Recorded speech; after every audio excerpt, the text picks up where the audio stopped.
C'est avec joie que nous nous retrouvons pour notre nouveau numéro Info pour tous. Bonsoir à tous. Nous rappelons qu'au cours de cette émission, nous revisitons certains sujets qui font l'actualité à la lumière de la Bible. Et pour nous éclairer, le pasteur Moshe est notre invité. Pasteur Moshe, bonsoir. Bonsoir. Comment vous allez, pasteur Moshe? Très bien, par la grâce de Dieu. Pasteur Moshe, nous commençons par notre premier sujet, donc, qui a été intitulé Covid-19, la chronique d'une catastrophe annoncée. Ça bouge au Parlement européen. Je vous invite à regarder ensemble cette vidéo, ensuite nous commenterons. Quand on voit la réponse de Kyriakides qui nous alerte en nous disant qu'il n'y a que 768 millions d'injectés, parce que au regard du nombre de doses qu'il devait commander, 4,6 milliards de doses. Donc moi je m'interroge, où sont ces doses? Je vous rappelle, j'étais dans la commission spéciale Covid.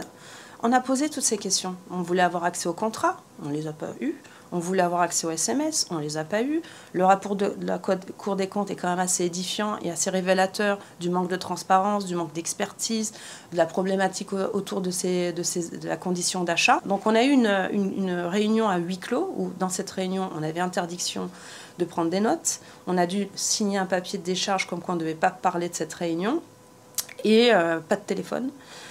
En anglais, et je ne devrais pas parler de cette réunion. Mais vu qu'il n'y a pas de délai sur le contenu de cette réunion, là aussi, c'est une question, jusqu'à quand je dois me taire? En tout cas, dans cette réunion, c'était une réunion autour des intérêts de Pfizer, notamment, où en fait, c'était la seule... Comment protéger les intérêts financiers de Pfizer? Puisque eux, ils ont contractualisé pour 2,4 milliards de doses sur les 4,6. Et eux, ils considéraient que, comme toute commande, la commande doit être honorée et peu importe s'il y a pandémie ou pas. Pfizer, lui, voulait refourguer ses doses à tout prix. À tout prix, ce qu'il voulait dire, et c'était ça une des informations, c'est que Pfizer était prêt à négocier, au lieu de la dose à 20 € ou 19,50 € la dose livrée, c'était 10 € la dose annulée. Ils sont sympas quand même, hein. Donc nous, moi j'étais atterrée. Je dis, attendez, mais dans quelle vie, dans quel monde on voit qu'il y a des contrats où, en plus, ça reste des deniers publics, c'est notre argent. Est-ce qu'elles sont données à COVAX, puisqu'il y a un système qui a été mis en place pour que les surplus ou les mauvaises doses, rappelez-vous, AstraZeneca, personne n'en voulait plus, et du coup, ils voulaient les renvoyer en Afrique. Donc on voudrait savoir quand même où elles sont. Les doses aussi qui ont été détruites. Les doses qui sont dans des stocks dans certains États membres, les doses qui sont encore en train d'être commandées. Parce qu'on l'a bien vu, il n'y a aucune volonté de la part de la Commission de remettre en question la validité de ces contrats. Donc voilà, je suis en train de rédiger cette question écrite à la Commission pour qu'elle nous réponde sur ce sujet, qui encore une fois fera office de bilan de Madame van der Leyen, puisque c'est elle à l'origine qui a mis en place ce système. Donc ça, ces éléments, ça sera aussi, le résultat de son bilan, et on ne manquera pas de lui rappeler bientôt à l'approche des élections européennes. Ça suit son cours. Il y a des plaintes du privé. On a le Times Magazine, on a un lobbyiste belge qui a porté plainte. Il y a eu aussi des signalements, et moi j'en fais partie, auprès du procureur européen. Là aussi, je regrette qu'il n'y ait pas de transparence et de communication autour de l'ouverture de cette enquête, puisqu'elle avait dit il y a plus d'un an que l'enquête était ouverte. Donc là, ça pose problème. Donc on a vu que de toute façon, le procès du Times avançait bien, et qu'il y aurait sans doute une réponse juste avant les élections européennes. Donc on attend tous après ce procès, parce que c'est important pour les citoyens, parce qu'on ne peut pas d'un côté vendre des valeurs de probité, de transparence, de faire la leçon à tous les autres États membres parce qu'ils ne respecteraient pas les valeurs de l'Union européenne. On le voit dans tous les dossiers, hein. Ils luttent contre l'opacité. Donc on ne peut pas demander dans d'autres dossiers aux citoyens européens d'être plus blancs que blancs, alors que la Commission, elle balance notre argent à des laboratoires, elle ne nous répond pas, elle ne produit pas les contrats, elle ignore les SMS. Donc là, c'est aussi intéressant. Donc ils n'arrivent pas à nous donner des SMS, mais ils veulent nous faire nous basculer dans une société digitale et du contrôle. Donc c'est pas cohérent, on le dénonce et de toute façon, on manque pas avec mes collègues de monter au créneau et de pas lâcher parce que il y a le côté judiciaire et c'est très bien que ça avance, il y a le côté politique. Et donc au niveau politique, c'est vrai qu'on est limité dans notre action par aussi manque de courage de certains autres députés, mais des fois il suffit d'être une bonne dizaine pour faire avancer les choses. Il y a beaucoup qui partagent notre analyse, mais il y en a très peu qui montent au front. Mais quand même, il y a beaucoup de soutien. On le voit au niveau des médias, on le voit au niveau des citoyens. Ils n'osent pas trop le dire, mais ils disent tous qu'on avait raison. Donc c'est un peu la même chose au Parlement européen. Okay. Ce qui est symbolique, c'est le vote final du rapport de ce fameux, moi je l'appelle le rapport Pfizer. Vous savez, à l'issue de la commission Covid, on a rédigé un rapport pour mettre en place une nouvelle stratégie de santé pour la commission, qui aurait dû être un petit peu l'emblème phare de la Commission, puisqu'ils disent tout le temps la crise Covid a permis de sauver des vies, qu'ils ont mis en place un mécanisme d'achat groupé de vaccins, que c'était une première, que c'était merveilleux, que c'était fantastique. Eh bien, le jour du vote, un silence de mort, que ce soit pour la présentation de ce dossier par le rapporteur, comme le vote. D'habitude, quand on a un beau rapport comme ça, eh bien, tout le monde s'exprime, tout le monde s'en met plein la figure, j'étais le meilleur, j'étais là, bravo, oh là là, c'est fantastique. Là, silence de mort. Et même au niveau des résultats des votes, un éclatement total des votes. Le chef de la délégation, qui s'appelle Stéphane Séjourné, qui était présent lors du vote, n'a pas pris part au vote. Macron, les macronistes, très agressifs, très pro-vaccin, très pro-labo. D'ailleurs, c'est eux qui n'ont pas voulu, parce que rappelez-vous, on a demandé la levée des badges. Et aussi l'audition de Madame van der Leyen. Eux, ils ont tout bloqué. C'était eux, d'ailleurs, qui demandaient au secrétariat de vérifier mes tweets, parce qu'ils estimaient que ce que je disais ne devait pas être diffusé. Je me suis fait, une fois, remonter les bretelles, mais j'ai dit, moi, je fais un peu ce que je veux quand même, à un moment donné. Donc, je laisse ma vidéo. Donc non, on n'est pas seul, on n'est pas isolé, on a beaucoup de soutien. Et je pense qu'aujourd'hui, beaucoup, et je le vois, nous remercient.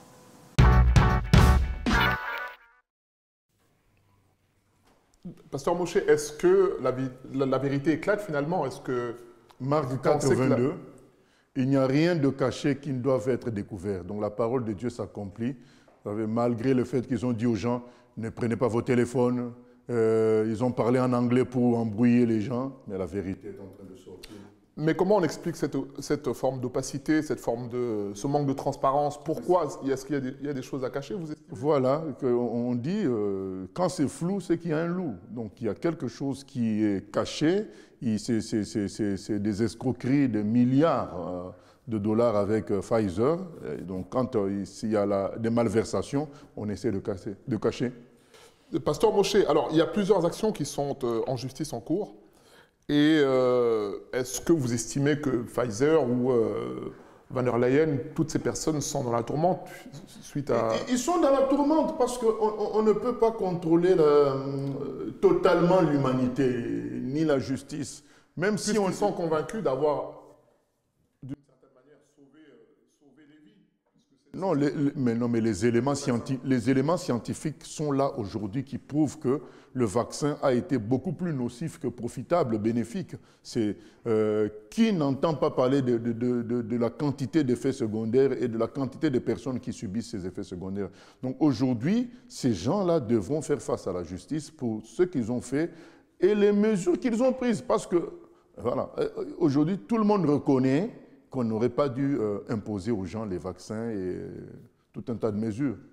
Mais en tant que citoyen aujourd'hui, qu'est-ce qu'on peut attendre de ce procès? Est-ce que vous pensez que ça pourrait aboutir à quelque chose, puisqu'il y a beaucoup de personnes qui sont impliquées d'une certaine manière? Si on doit attaquer, on va attaquer le gouvernement par ricochet, on va attaquer le gouvernement français, on va attaquer le gouvernement américain, on va attaquer... Mais ça fait beaucoup de personnes. Est-ce que vous pensez que ce procès va aboutir à quelque chose? Peut-être pas à grand-chose, mais à quelque chose. Parce que déjà le fait que tu sois poursuivi en justice, ça secoue. C'est déjà un bienfait qui est ces procès. Même s'il peut y avoir des magouilles dans la suite, mais rien que le fait qu'il y ait ces procès, ces gens-là ne sont pas à l'aise et le monde comprend qu'il y a un problème. Donc le but des choses, c'est que la vérité éclate et ces procès aident à ce que la vérité éclate. Et si on descend à petite échelle, puisque là on est au niveau européen, du Parlement européen, mais si on descend, est-ce que vous pensez, vous estimez que les médecins ont été complices aussi de cette supercherie, ou alors ils ont été ignorants? Est-ce que vous... non, puisque les médecins ont fait la promotion du vaccin, enfin pas tous les médecins, mais la grande majorité. 50% c'était des complices, des gens qui participaient à la magouille, et environ 40% c'est des gens qui étaient aussi manipulés comme la population, des gens qui avaient peur de perdre leur poste. Et la plupart des médecins ont été des complices, parce qu'il faut savoir qu'une chose, c'est que un vaccin, ça doit prendre au minimum 10 ans avant d'être mis en circulation. Quand ces gens-là ont toléré des choses qu'on a vues là, en 9 mois mettre en circulation un vaccin, c'est quelque part, ils ont renié leur formation. Ils ont renié leur formation. Il y a quelqu'un qui expliquait que finalement, en mettant en circulation ces vaccins-là de cette manière, eh ben, ils ont fait le pacte avec le diable d'une certaine manière. Et M. Marty, on est en train de rigoler sur lui, sur le net, il avait dit, nous avons 1000 ans de recul sur ce vaccin. Vous voyez, ils sont devenus fous, quoi. Ils sont devenus fous. Il y a cet audio qui circule sur Internet où il dit « Nous avons 1000 ans de recul. » Pour tous les gens qui sont déjà vaccinés, nous avons 1000 ans de recul. Vous voyez? Donc quand les gens commencent à dire n'importe quoi comme ça, c'est qu'ils ont fait le pacte avec le diable. Et Pasteur Moshe, qu'est-ce qu'on peut dire? Puisque au-delà de ce que vous évoquez, la question de l'efficacité du vaccin, il y a eu aussi quand même des stigmates qui restent. Il y a eu des discriminations contre les non-vaccinés. On a vu des personnes qui avaient des positions contraires qui étaient attaquées. On a vu le professeur Perron, on a vu Didier Raoult, on a vu encore d'autres qui ont été attaqués comme des pestiférés. Donc au-delà de tout ça, il y a quand même une société qui reste divisée. Qui reste aussi meurtrie. Parce que quand tu as des effets secondaires, c'est ta vie, c'est toi qui souffres. Voilà, ce n'est pas les gens qui suivent la télé qui souffrent, c'est toi qui souffres. Et le professeur Delfrécy s'est excusé. Est-ce que vous pensez que ça suffit? Enfin, il a reconnu à demi-mot qu'il y avait certainement... Non, je pense qu'il faut des procès. Parce que les procès, ça permet à ce que la justice dise le fin mot de l'histoire. Qui avait tort, qui avait raison. C'est pourquoi nous devons soutenir le fait qu'il y ait ces procès pour que la vérité éclate. Que la vérité éclate, ça soulage un peu le cœur. Pasteur Moshe, nous passons à notre deuxième sujet. Donc c'est l'actualité en ce moment, la guerre entre Israël et le Hamas. Et nous avons intitulé ça le casse-tête, puisque Israël se retrouve aujourd'hui entre le fait de détruire le Hamas. Est-ce qu'on peut détruire le Hamas? Est-ce qu'on peut détruire une idéologie? De l'autre côté, la question des otages, mais surtout la question de la prolifération aussi des terroristes potentiels. Je vous invite à regarder cette vidéo, ensuite nous allons commenter. L'armée israélienne a pris pied autour de Khan Younes, la grande ville du sud de la bande de Gaza où elle affronte le Hamas. Sylvain, Israël estime qu'il s'agit du jour le plus intense depuis le début de l'offensive terrestre. Oui, ce sont les propos, effectivement, de l'armée israélienne qui en est là, vraiment donc, dans son objectif là, à entourer carrément cette ville. C'est la deuxième plus grande ville de la bande de Gaza et les combats sont féroces. Des explosions de jour, de nuit. C'est la constante là, depuis maintenant 48 heures. Des bombardements, évidemment, aériens et les troupes au sol, donc qui resserrent l'étau autour de cette ville de Khan Younes, où on avait précédemment demandé aux gens de se rendre du nord vers le sud. Cette ville du sud est maintenant l'objectif premier de l'armée israélienne, avec des résultats assez meurtriers, je vous dirais. L'armée dit avoir, depuis le début, tué environ 5000 membres du Hamas. C'est la première fois qu'on entendait l'armée parler d'un bilan en ce qui concerne les décès des combattants du Hamas. Donc, c'est un membre du Hamas tué pour 2 civils. Mais l'armée dit vouloir poursuivre là-dessus un responsable militaire. עברנו בימים האחרונים לשלב השלישי של התמרון, השתלטנו על מעוזים רבים של החמאס בצפון הרצועה, וכעת אנחנו פועלים מול מרכזי הכובד שלו בדרום. Une offensive, mais à quel prix? Des images, encore une fois, dans ce secteur de Khan Younes, une école a été frappée par des tirs israéliens, au moins 25 morts, dit-on. Et encore une fois, beaucoup de civils, des civils notamment, des enfants. Là-dessus, l'UNICEF et l'Organisation mondiale de la santé. I think we are close by. It's humanity's darkest hour. So we have the perfect storm for disease outbreak. Only a ceasefire is going to save the children of Gaza right now. Mais d'un cessez-le-feu, il n'y en aura pas. Les négociations sont rompues. Merci, Sylvain. Au revoir. Pasteur Moshe, la question qui s'oppose, donc les moyens mis en œuvre par Israël aujourd'hui pour détruire le Hamas, crée davantage de haine contre les Israéliens et par conséquent favorise la production de potentiels terroristes. Alors, oui, comment se positionner par rapport à ça? Oui, c'est un vrai casse-tête. C'est ça qui montre que ce ne sont pas les moyens militaires qui peuvent résoudre les problèmes. Seul Dieu qui peut résoudre les problèmes. Oui, mais ces moyens militaires ont permis une inflation quand même de la position du Hamas qui a libéré une centaine d'otages. Donc, est-ce que vous pensez que si Israël était dans une position pacifique, les terroristes auraient eu la même molle pour libérer les otages? Je pense qu'ils ont été pressés. Nous ne préconisons rien. Nous constatons simplement que qui ne fasse rien, c'est compliqué. Qui fasse quelque chose, c'est compliqué. C'est vraiment un casse-tête.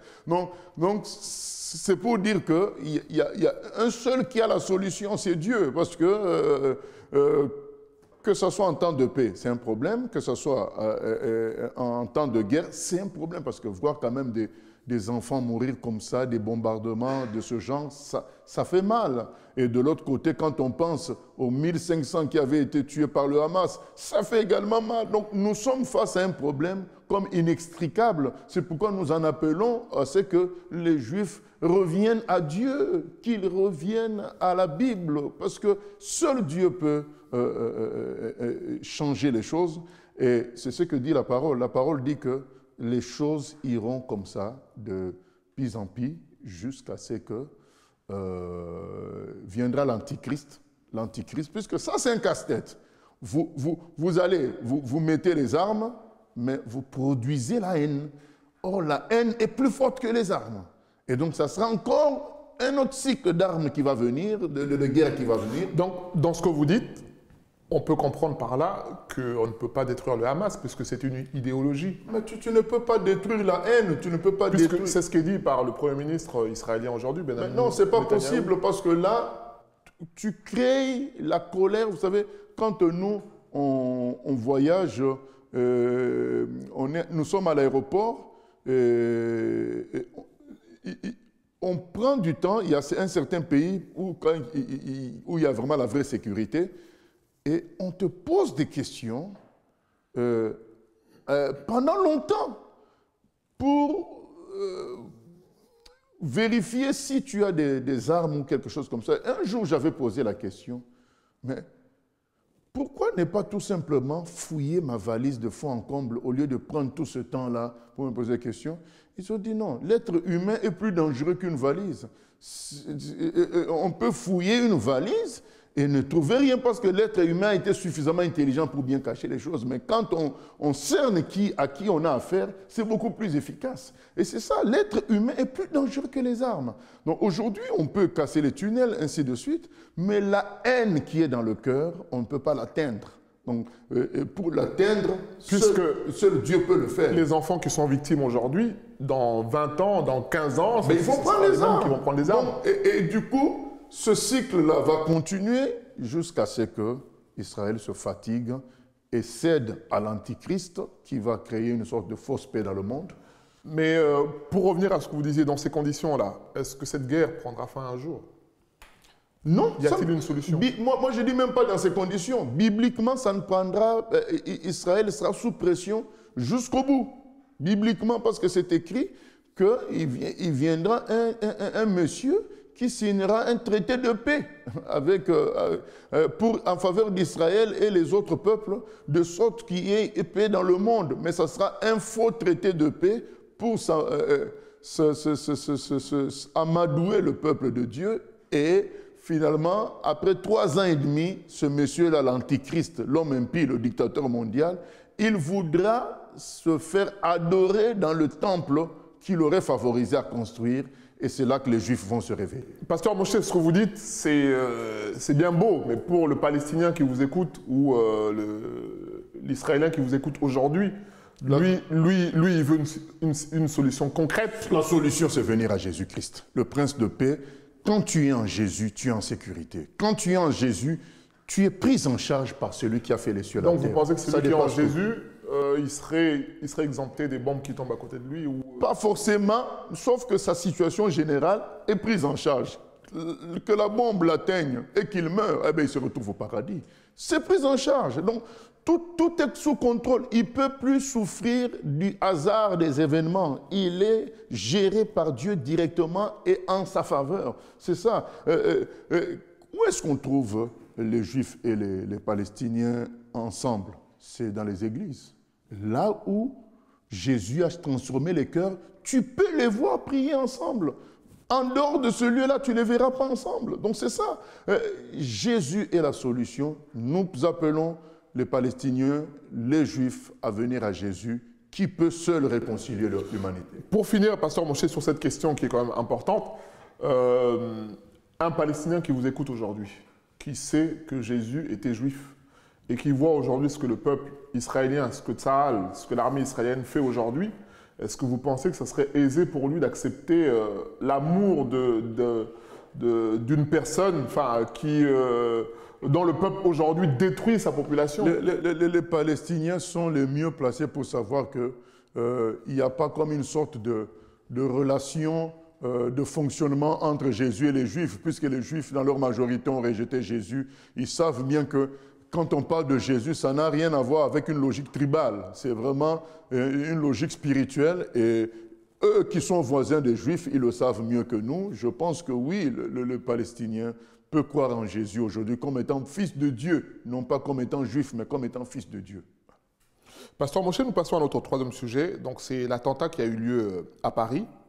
Et donc, la menace est toujours présente. Et cette menace fait aussi écho avec le contexte géopolitique, la situation en Israël, qui cristallise les tensions partout et qui ravive aussi le terrorisme. Alors, il y a un débat sur l'internement des fichiers S, puisque c'est la question qui est posée.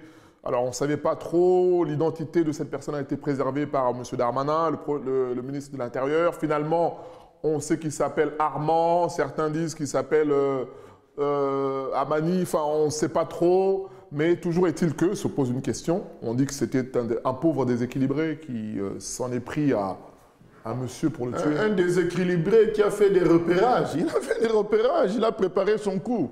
Donc les gens veulent toujours, éviter d'importuner les musulmans en mettant ça sur le côté psychiatrique. Il faut mettre sur la table la réalité de l'islam qui contient des versets qui en appellent au djihad, à la guerre contre les infidèles. C'est une réalité. Voilà. Donc pourquoi les histoires psychiatriques vont atteindre seulement les musulmans? Voilà. On veut contourner le problème. Non, parce qu'il y a eu un suivi. Ce monsieur a été interné, il a été suivi par des psychiatres. Et M. Darmanin de dire que finalement, du côté de la police, tout était en ordre, mais c'est au niveau de la médecine qu'il y a eu, je cite, un ratage. Non, je pense que ce qui est des petits ratages par-ci, par-là, ça n'explique pas tout.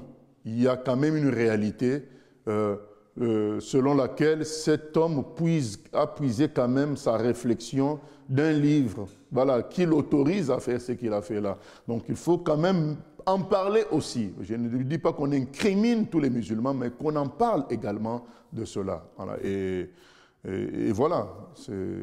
Mais pour autant, moi je dis, il faut faire attention à dire maintenant, désormais il faut interner les fichiers S. Mais il faut savoir que les fichiers S, il n'y a pas que des musulmans. Hein.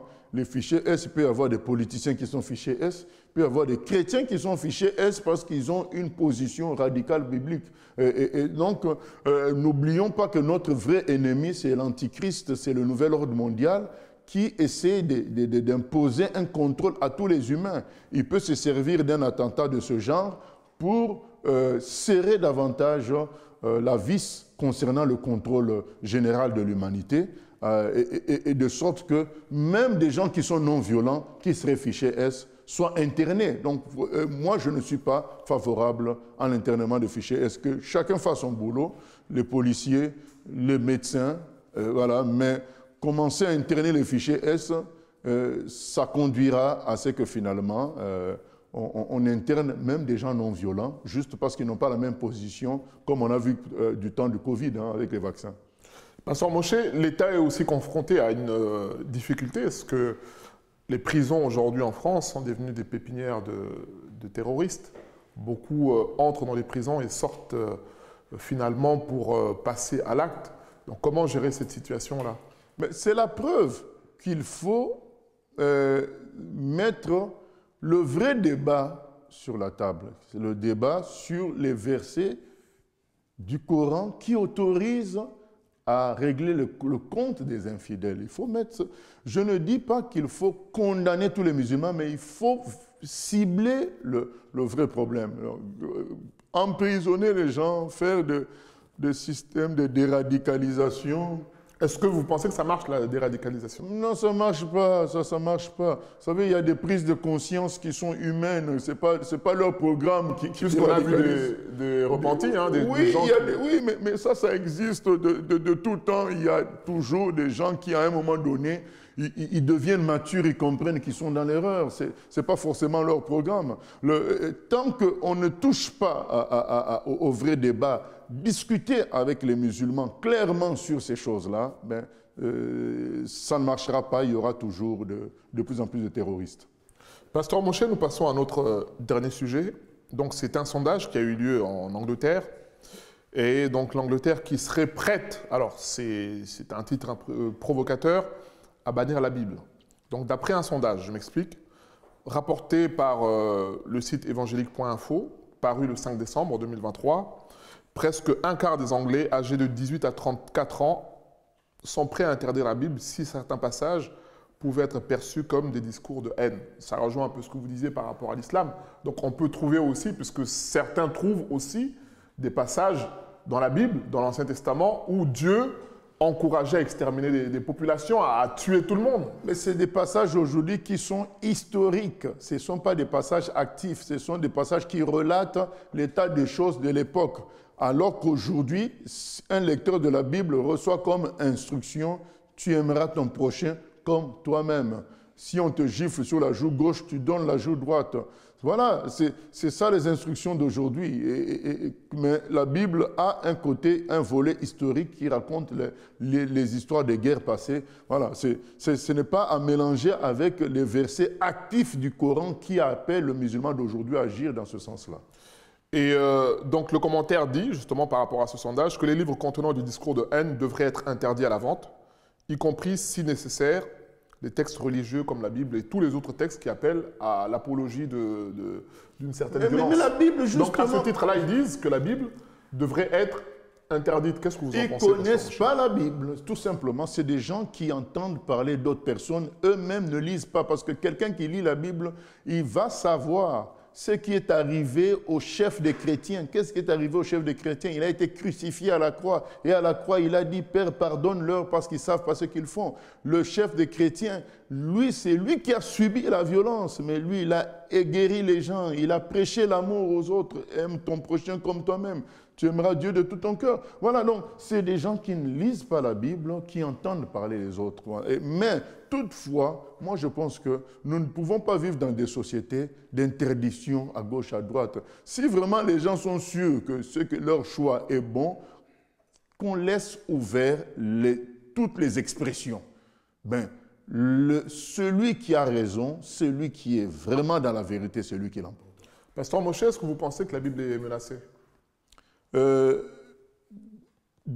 Oui, selon les projets du monde satanique, ils veulent progressivement interdire la Bible. Toutefois, comme c'est la parole de Dieu, personne ne pourra l'éteindre. Donc Dieu aura toujours le dernier mot.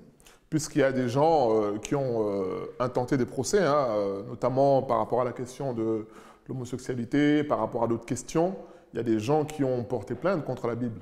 Oui, il y a des gens qui ont... Par exemple, il y a un pâtissier américain qui était poursuivi en justice parce qu'il avait refusé de faire le gâteau d'un mariage homosexuel, mais il a fini par gagner son procès. Voilà, c'est ce que je dis, oui. Il y aura des menaces, il y aura des tentatives. Vous savez que pendant plus de 2000 ans, le catholicisme avait cherché à faire disparaître les Bibles, à les détruire, c'est ce qu'on appelle des autodafés. Donc c'était des Bibles étaient brûlées, mais les Bibles sont arrivées jusqu'à nous. Et aujourd'hui, la Bible est le livre le plus lu au monde. Voilà, donc Satan essayera par des menaces directes et indirectes à détruire la Bible, mais ça ne marchera pas parce que c'est la parole de Dieu. Pasteur Moshe, en Finlande, il y a très peu de temps, donc un individu a été poursuivi et, pendant 4 ans pour discours de haine suite au partage d'un verset biblique sur les réseaux sociaux. Est-ce que vous pensez que c'est ce qui va arriver aux chrétiens demain de poster c'est écrit, vous serez haïs de tous. Jésus nous a prévenu, vous serez haïs de tous, on vous persécutera, mais je serai avec vous. Voilà, il a dit, je serai avec vous jusqu'à la fin des temps. Et quand la persécution atteindra son comble, son paroxysme, il viendra nous chercher. Pasteur Moshe, nous arrivons au terme de notre émission. C'est plutôt inquiétant ce que vous décrivez, ce que vous dépeignez par rapport au regard des points que nous avons évoqués, la question de la guerre Israël-Hamas, la question du Covid, la question de l'interdiction de la Bible. Qu'est-ce que vous pouvez nous dire pour finir cette émission? Pour finir, je voudrais nous dire que malgré le déluge, ceux qui étaient dans l'arche étaient en sécurité. Vous savez, le déluge, pendant 40 jours, dépasse toutes les catastrophes que nous connaissons, tremblements de terre inclus. Toutes ces catastrophes ne peuvent être comparées à un déluge de plus de 40 jours où l'eau non seulement venait du ciel, mais jaillissait aussi de dessous de la terre, d'en dessous de la terre. Mais c'était innommable, tout est mort, sauf ceux qui étaient dans l'arche. Voilà, nous sommes comme dans un déluge de méchanceté, de coups bas, de complots. Mais tant que nous sommes dans l'arche, Jésus, dans l'arche qu'on appelle Jésus, le Sauveur, le Fils de Dieu, nous sommes en sécurité. Voilà ce que je voudrais partager à tout le monde. Chers amis, c'est sur ces paroles que nous arrivons au terme de notre émission. À très bientôt.